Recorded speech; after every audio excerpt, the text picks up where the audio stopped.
Hello viewers, আসসালামু আলাইকুম। সবাই কেমন আছেন? তো স্বামী জান বুঝতে পেরেছেন যে ওই দিন একা একা আমি বাচ্চাদের নিয়ে ঘুরাতে গিয়েছিলাম, এই জন্য মনে মনে একটু রাগ করেছি, যার জন্য আজকে নিয়ে বের হলো। সন্ধ্যার পরে আমাদের বিয়ে বাড়ি নিয়ে দেখাবে। তো সন্ধ্যার পরে তেমন একটা সুন্দর নয়, আমার মনে হয় লাইটিংয়ের সৌন্দর্যটা ভালো আছে। আর যেহেতু আমার ছোট ছোট বাচ্চাদের নিয়ে আমার এদিক সেদিক আর ঘোরাটা আমার কাছে ভালো লাগে না। আর বাচ্চারা ছোট ছোট, আর ওদের সাথে করে নিয়ে যেখানে যাই খরচ অনেক ব্যয়বহুল, যেটা দেখবে সেটাই কিনতে চাইবে। আর ওর আব্বু তো সাধ্যের মধ্যে বাচ্চারা যেটা চাইবে সেটাই কিনে দেবে, অনেক খরচ হয়ে যাবে, যার জন্য আমি ওর সাথে কোথাও যেতে চাই না। তো এনিওয়ে যাই হোক, তো বিয়ে বাড়িটা আমার কাছে মনে হয় যে দিনের বেলা অনেকটা সুন্দর। তো এদিক দিয়ে অনেক জায়গার মানুষ এটা উত্তরা, অনেক মানুষ এখানে আসে। অনেক মানুষ, মানে বলার বাইরে, অনেকজন গাড়ি নিয়ে নিয়ে এসে এখানে পরিবার পরিজনদের নিয়ে নিয়ে এসে খাবারগুলা খাচ্ছে। দেখেন খাবারগুলা কি আমি, রাজহাঁসের মাংস আছে, তারপর কলিজা বোনা, আর এগুলা হাঁসের মাংস, চাউলের রুটি আছে, চাপটি আছে, চিতই পিঠা আছে। তো চাউলের রুটিটা আমার হাজব্যান্ডের এলাকায় অনেক পছন্দ, ও খুব পছন্দ করে, যার জন্য আমি বেশি কিছু অর্ডার করলাম না, জাস্ট আমাকে এটা সেটা খাওয়ার জন্য বলতেছে আমার হাজব্যান্ড।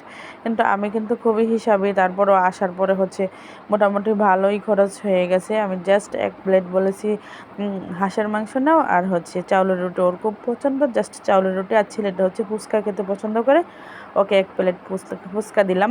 তো এগুলো সুন্দরভাবে নিয়ে খেয়ে আরও অনেক কিছু ও স্বাদ ছিল যে নাও নাও, না আমি নেব না, শুধু শুধু এত অপচয় করার দরকার নেই।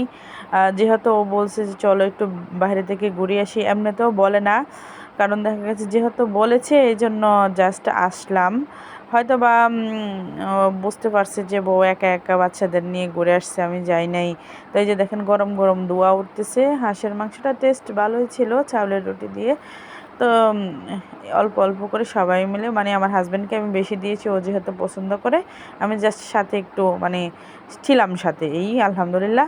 তো বাচ্চারা খেয়ে ঘুরে তারপরে এটা সেটা কেনার জন্য গাড়িতে চড়বে, এটা করবে, এও করবে, নানান বায়না। আর বাচ্চারা যদি একটা জিনিস, ওদের অনেক খেলনা আছে, তারপরে ওরা খেলনা যেখানে দেখবে সেখানেই খেলনা কিনতে চাইবে। এই যে নৌকাতে উঠতে চাইতেছে, তারপর জায়গায় জায়গায় উঠতে চাইতেছে, আমি ওদেরকে টান দিয়ে নিয়ে চলে আসছি যে না, এত ব্যয়বহু করা যাবে না।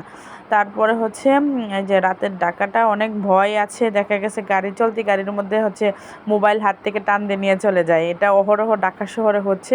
তো আমি অনেক কৌশলে অল্প একটু জাস্ট রাস্তার খুব ইসের পাশে দিয়ে এলো, মানে লাইটগুলো এত শাইন দিচ্ছিল, অনেক সুন্দর লাগছিল, যার জন্য ক্যামেরায় একটু অল্প কিছুক্ষণ ভিডিও করে আপনাদের মাঝে শেয়ার করার জন্য নিয়ে আসলাম।